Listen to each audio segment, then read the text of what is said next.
आपस में रात को बात करती है और मंदिर में जो भी मूर्तियां हैं वो मूर्तियां आपस में बात करती हैं। तो झारखंड में है ऐसा मंदिर।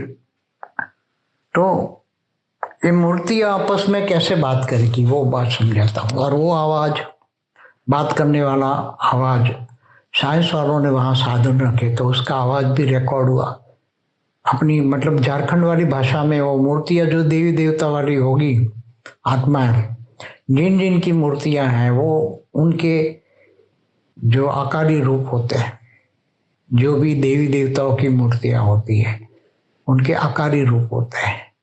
वो आकारी रूप ही वो मूर्तियों में प्रवेश करके वो बात करते हैं। तो लगता है कि मूर्तियां बात कर रही हैं मगर वो आकारी रूप होते हैं देवी देवताओं के।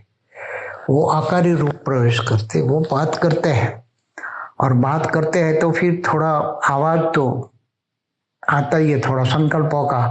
तो साइंस वालों के पास जो साधन है वो संकल्पों की भाषा का रिकॉर्डिंग है, वो उनमें आता है। मगर वो भाषा उनके देवी देवताओं की अलग भाषा होती है। सभी की 33 कोटि देवी देवता जहाँ है उनकी भाषा सबकी अलग अलग होती है, एक भाषा नहीं होती।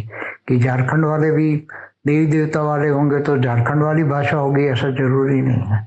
जो देवी देवता जहाँ उनको लास्ट में वो साकारी रूप में, वो भी मनुष्य रूप में आए होंगे वो देवी देवता, तब उसकी मूर्तियां बनी है ना। साकार में जब आए हैं पहले, चाहे लाखों साल करोड़ों साल पहले आए और उनकी मूर्तियां बनी है, तो साकार में आए हैं तब मूर्तियां बनी है। चाहे उसके ग्राम देवता हो, चाहे शहर के देवता हो, चाहे अलग अलग जो संस्कृति हुई इनको आधार से वो देवी देवता बनते हैं। तो ये सभी उनके हिसाब से उनकी भाषा भी होती है, अलग अलग बहुत होती है। 33 कोटि देवी देवताओं की जो साकार में मनुष्य रूप में आते हैं देवी देवता, फिर वो अपनी भाषा लास्ट में अडॉप्ट करते हैं तो वो भी भूल जाते हैं। फिर ओरिजिनल वो ऊपर के लोक में भी जाते हैं तो वो वहाँ की भाषा होती है।